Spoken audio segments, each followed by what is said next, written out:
Muy buenas tardes, el día de hoy vamos a hablar sobre el tema de atención, sensación y percepción. El equipo está conformado por Barraza Landé Luis Felipe, Borrego López María Alejandra, Machado González David Antonio, Ramos Caro Brian Azael y Rodríguez León Teresita Abigail.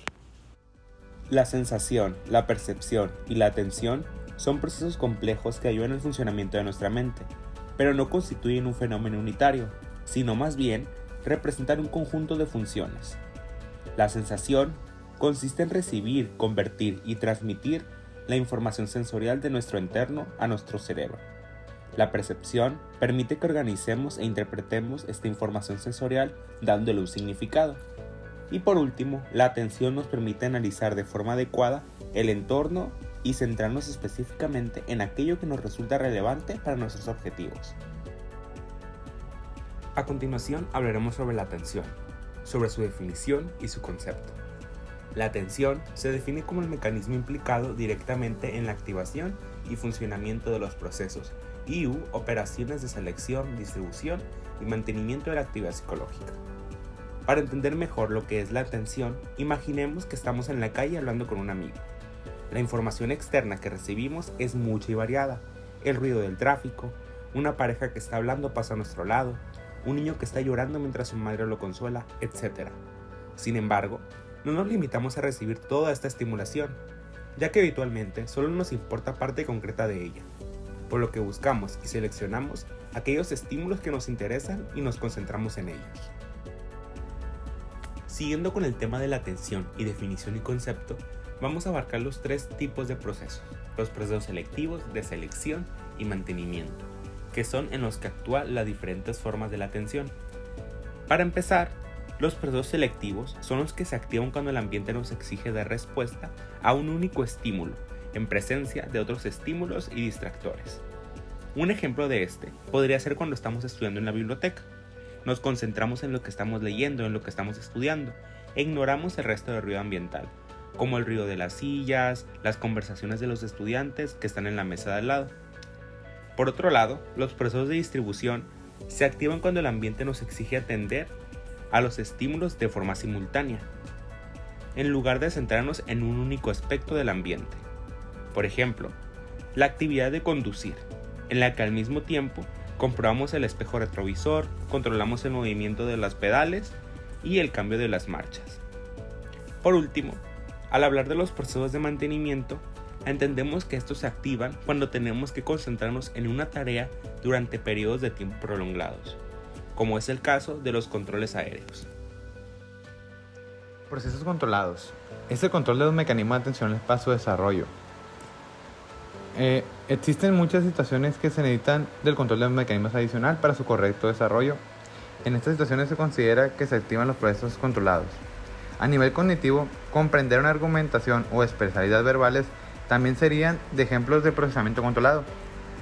Como estos no pueden llevarse a cabo sin presentar atención y resulta difícil poder realizar simultáneamente con otras actividades que también demanden atención. Procesos automáticos. Serían aquellos implicados en actividades que realizamos en nuestra vida cotidiana y que no necesitan de control atencional. Con el aprendizaje y la práctica es posible convertir los procesos controlados en procesos automáticos. Como el aprendizaje y la práctica es posible convertir los procesos controlados en procesos automáticos. Proceso atencional. Se desarrolla a lo largo de 3 etapas: inicio, mantenimiento y cede. Fase de inicio. Tiene que ver cuando se producen cambios en la estimulación ambiental o cuando comenzamos en la ejecución de una tarea.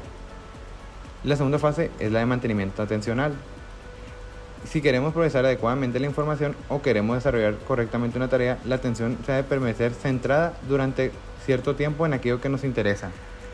La tercera fase es la de cede.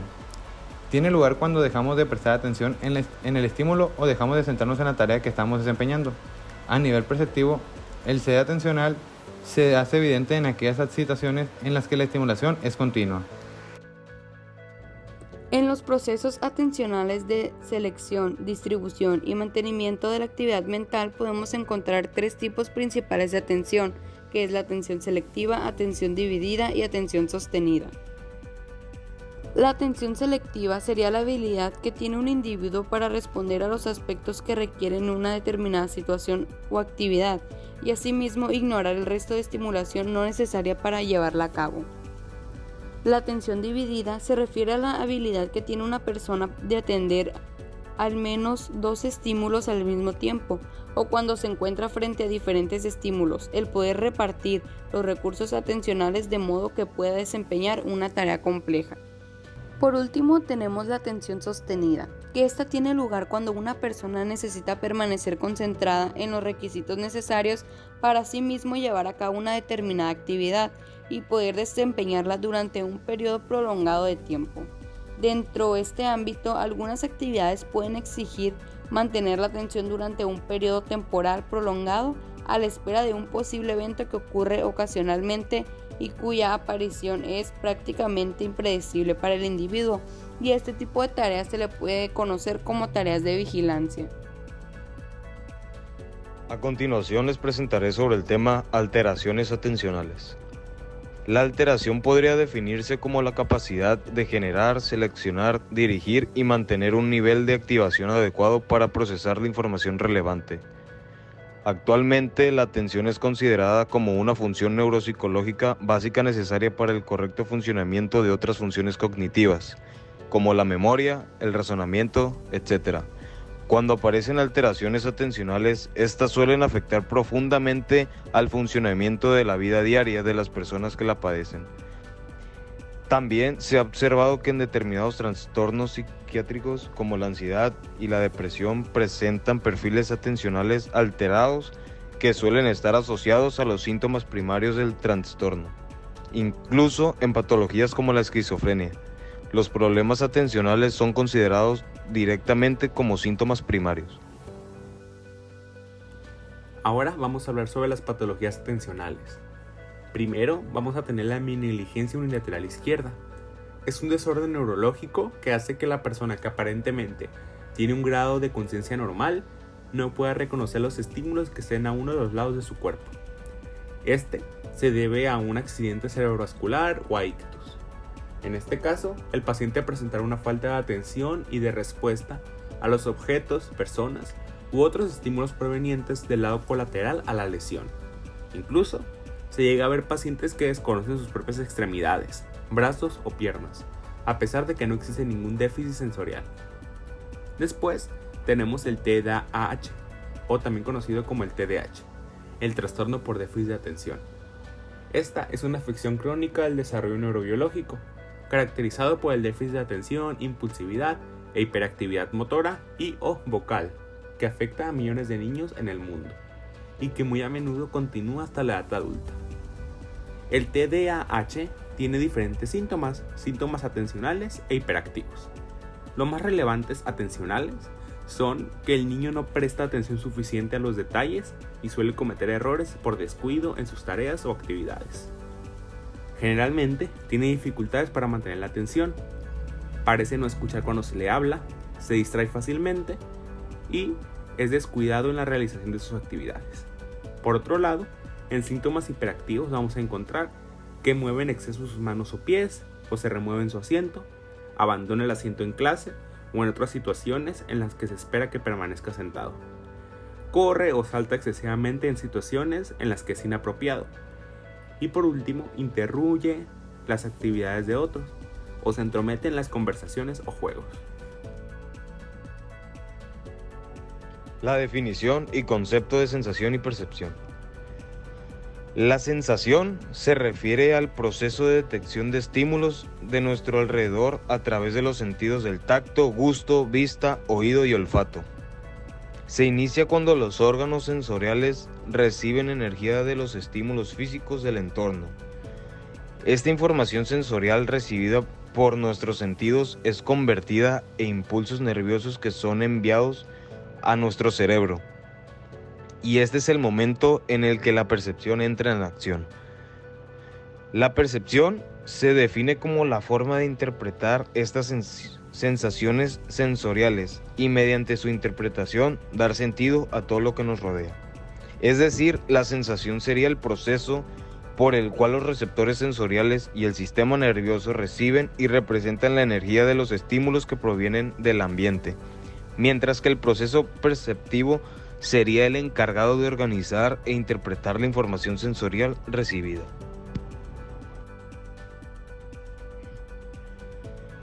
El proceso perceptivo. El proceso perceptivo consta de una serie de fases. La primera fase sería la estimulación ambiental. Esta estimulación está compuesta por todos los aspectos del entorno que potencialmente podemos percibir. La cantidad de estímulos suele ser tan numerosa que nos resulta imposible percibir toda la información entrante, por lo que solemos concentrar nuestra atención en aquellos aspectos que nos resultan interesantes. La segunda fase sería la estimulación de los sentidos. Aquí, una vez que atendemos al estímulo que nos interesa, centramos nuestros sentidos en dicho estímulo, de modo que nuestros receptores sensoriales se activan y transforman la información recibida en cada modalidad sensorial en señales eléctricas que a través de los nervios son enviadas a nuestro cerebro. Ahí diversas estructuras cerebrales como el tálamo y las áreas primarias de la corteza cerebral registran y codifican los diferentes estímulos sensoriales. Y por último está la fase final, la cual es el procesamiento neuronal. Aquí las señales eléctricas emitidas por nuestros sentidos se transmiten por los nervios sensitivos hasta llegar a las neuronas cerebrales. A lo largo de todo este camino tiene lugar en el proceso neuronal, el cual define como el conjunto de operaciones que actúan sobre las señales eléctricas y que posibilitan la consecución de la percepción. Para finalizar con esta presentación, yo les hablaré sobre las alteraciones y trastornos de la percepción. Primero comenzaremos con las ilusiones perceptivas, las cuales podemos definir como aquellos fenómenos en los que el estímulo percibido no se corresponde con el estímulo real. Las ilusiones no se producen únicamente en el campo visual de la percepción, sino que también pueden darse en otros sentidos. La existencia de las ilusiones perceptivas demuestra que la percepción no está determinada exclusivamente por las características del estímulo observado, sino que también está influida por características psicológicas.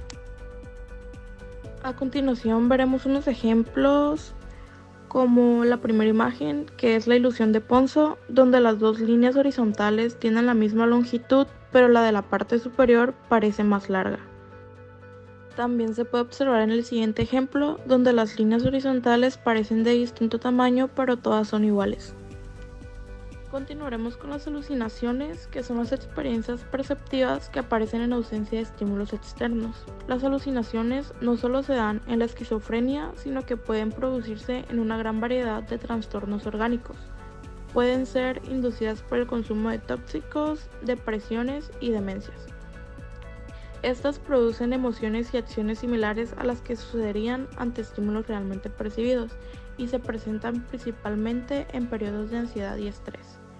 Las más frecuentes son percibir sensaciones corporales como sensación de picor en la piel o el movimiento de órganos internos, percibir sonidos como música, pisadas o golpes en las puertas o ventanas, escuchar voces cuando nadie ha hablado. Estas voces pueden ser críticas, corteses o incluso pueden pedir que la persona haga algo que le cause daño a sí mismo o a otros. Ver luces, dibujos o objetos que no existen y percibir olores agradables o desagradables. Para finalizar, les hablaré sobre la agnosia, que es una alteración perceptiva caracterizada por la incapacidad para reconocer estímulos familiares y atribuirles un significado. Estas alteraciones impiden la interpretación correcta del significado de los estímulos y generalmente están causadas por lesiones en determinadas estructuras cerebrales. Existen diferentes tipos de agnosia, en la que destacan las visuales y las auditivas. En las visuales podemos encontrar la simultagnosia, que es la incapacidad para interpretar el significado de un objeto de forma global. La capacidad para percibir sus partes de forma aislada está preservada. La agnosia cromática es la incapacidad para identificar los colores, Y la agnosia para el movimiento es la dificultad para reconocer un objeto cuando se encuentra en movimiento. En la agnosia auditiva podemos encontrar la amusia, que es la incapacidad para reconocer las características de la música como tono, ritmo y melodía. La agnosia verbal, que es la incapacidad para identificar los sonidos verbales. Y la agnosia para el sonido, que es la incapacidad para comprender los sonidos.